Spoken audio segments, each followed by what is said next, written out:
हाय दोस्तों, मेरा नाम है आकाश और आज हम बात करने वाले हैं भारत की सबसे बड़ी बैंक के बारे में, जिसका नाम शायद आप लोग जानते ही होंगे। जी हाँ, इसका नाम है स्टेट बैंक ऑफ इंडिया। और आज हम इस वीडियो में इस कंपनी का टेक्निकल और फंडामेंटल एनालिसिस करने वाले हैं। तो चलिए शुरू करते हैं, लेकिन उससे पहले अगर आप हमारे इस चैनल में नए तो कृपया करके they like, subscribe and share कर ले। स्टेट बैंक ऑफ इंडिया की बात कर ले तो ये देश का जो है सबसे बड़ा बैंक है, लेकिन अगर हम इसके मार्केट कैप की बात कर ले तो HDFC से नीचे है, क्योंकि यहाँ पर पब्लिक सेक्टर कंपनियों को थोड़ा कम वैल्यू किया जाता है। लेकिन हाल फिलहाल की अगर हम बात कर ले तो यहाँ पर मोमेंटम देखा जा रहा है और इसका शेयर प्राइस जो है ऑल टाइम हाई में है, जिसको कि हम इसके चार्ट से देखते हैं। तो जैसे कि आप लोग इस कंपनी के चार्ट्स को देख पा रहे होंगे, यहाँ पर इस कंपनी का शेयर प्राइस जो है ऑल टाइम हाई पे है। यहाँ पर रेजिस्टेंस से ये कंपनी का शेयर प्राइस जो है लगभग वहीं पर मेंटेन्ड है, जिसको कि आप लोग ब्लैक कलर के लाइन से देख सकते हैं। और इसे हमने ऑल टाइम हाई के जो है सर्कल से भी डिनोट करके दिखाया है। फिर आप इसके जो है शेयर प्राइस और इसके RSI लेवल को देख सकते हैं। दोनों के दोनों जो है 20 पीरियड मूविंग एवरेज से ऊपर है, यानी कि एक प्रकार से जो है मोमेंटम में बताने की कोशिश कर रहे हैं, जो कि एक प्रकार से आने वाले समय में अगर ये रेजिस्टेंस से ऊपर जाता है तो हमें दिख सकता है। फिर हम इसके टॉप लाइन और बॉटम लाइन को देख सकते हैं, वो भी धीरे धीरे करके बढ़ रहे हैं। उनकी जो ग्रोथ है वो पेस थोड़ी रिड्यूस हुई है, लेकिन वो लगातार जो है बढ़ रहे हैं।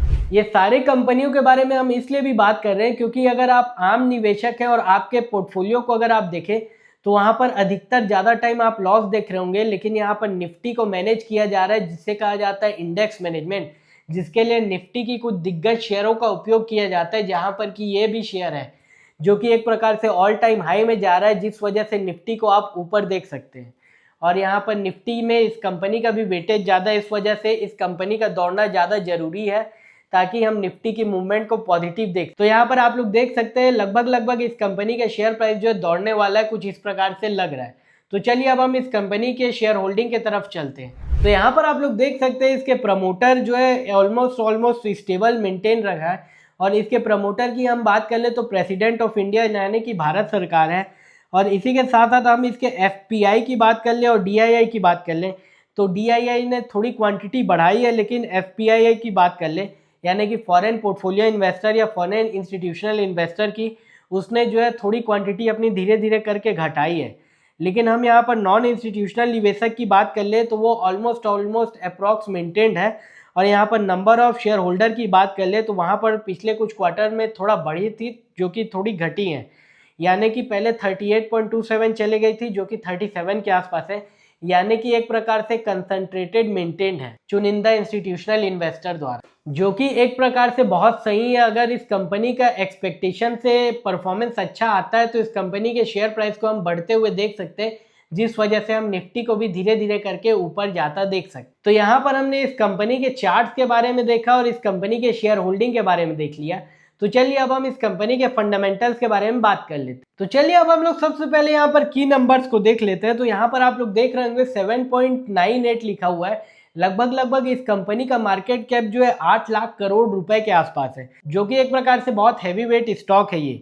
और इसी के साथ साथ आप इसको फाउंडेशन भी देख सकते हैं 1921 के अंदर है। और इसकी एम्प्लॉय की संख्या की बात कर ले तो 2,36,000 एम्प्लॉय को ये हायर करके रखती है। फिर हम इसके ग्रोथ और प्रॉफिटेबिलिटी की तरफ चले तो आप लोग देख सकते हैं धीरे धीरे करके इस कंपनी का जो है रिवेन्यू बढ़ता ही जा रहा है। लेकिन हाल फिलहाल में Q1 की बात कर ले तो यहाँ पर रिवेन्यू थोड़ा घटा है, लेकिन नेट मार्जिन की हम बात कर ले तो धीरे धीरे करके इम्प्रूव होते जा रहे हैं, जो कि एक प्रकार से अच्छा है इसके बॉटम लाइन के लिए। और इसके हम अगर नेट इनकम की बात कर ले तो वो भी बढ़ते जा रहा है।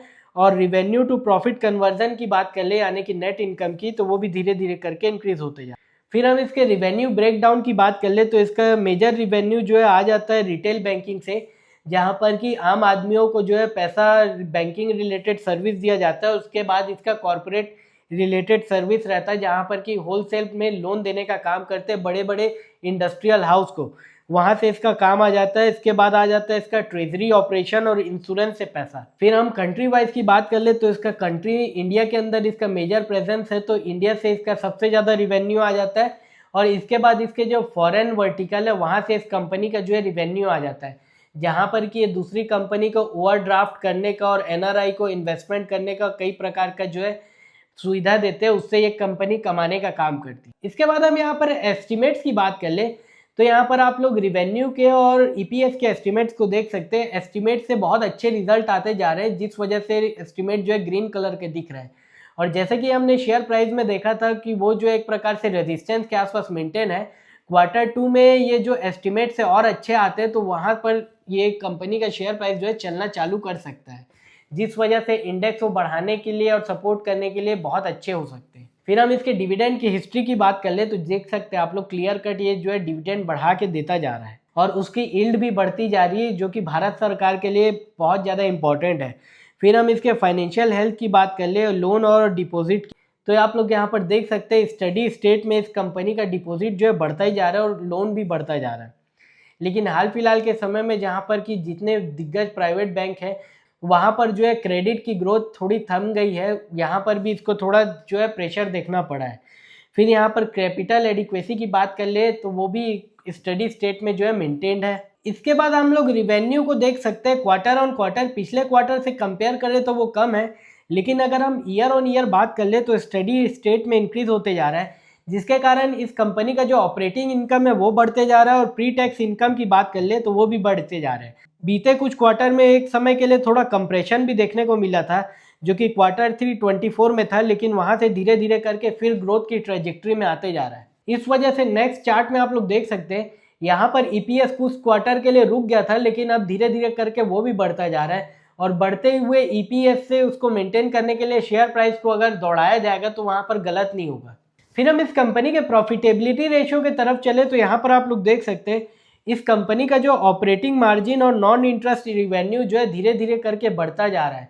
नॉन इंटरेस्ट रिवेन्यू से मैं एक और चीज़ बता दूं कि यहाँ पर बैंकों का जो क्रेडिट वर्टिकल ग्रो नहीं हो रहा है, इस वजह से जो बैंक मैंडेट का चार्जेस है उसको बढ़ा दिए, बैंक मेंटेनेंस का चार्जेस है उसको बढ़ा दिए।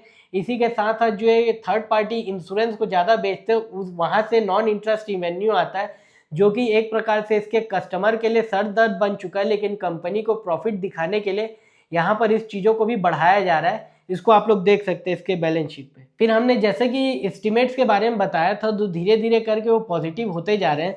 इसको हमने जो है ग्रीन कलर के डॉट से बताया था, इसको आप लोग जो है वर्टिकल अलाइनमेंट में देख सकते हैं। यहाँ पर नंबर वाइज बताते गया है कि धीरे धीरे करके पॉजिटिव एक्सपेक्टेशन पीछे कई सारे क्वार्टर से देखा जा रहा है। फिर आप लोग अगर इसके रिवेन्यू को भी तोड़ के देखना चाह सकते हैं तो आप लोग यहाँ पर बहुत अच्छी तरीके से देख सकते हैं कि कहाँ कहाँ कौन कौन से वर्टिकल से यहाँ पर ग्रोथ देखी जाए। तो यहाँ पर आप लोगों ने इस वीडियो में देखा इस एसबीआई के टेक्निकल और फंडामेंटल एनालिसिस के बारे में, जहाँ पर कि इसका चार्ट जो है एक प्रकार से बहुत अच्छा लग रहा है और एक प्रकार से ऐसा लग रहा है कि बस ये क्रिटिकल रेजिस्टेंस को ब्रेक करके चलने ही वाला है। जहाँ पर कि हम इसके फंडामेंटल्स के बारे में बात किया, यहाँ पर एक्सपेक्टेशन से अच्छे जो है रिजल्ट आते जा रहे हैं और आने वाले क्वार्टर में अगर एक्सपेक्टेशन से रिजल्ट अच्छे आते हैं तो इसको एक प्रकार से इसके शेयर प्राइस को बढ़ाया जा सकता है, क्योंकि ये कंपनी जो है डिस्काउंट में अवेलेबल है और इसके मदद से जो है इंडेक्स को सपोर्ट भी दिया जा सकता है, जिसके वजह से जो है इंडेक्स मैनेजमेंट भी देखा जा सकता है। अगर आपको इससे रिलेटेड कोई डाउट हो तो आप कमेंट करके बता सकते हैं और ऐसे ही और जानकारी जानने के लिए आप हमारे इस चैनल को लाइक, सब्सक्राइब एंड शेयर करें। धन्यवाद।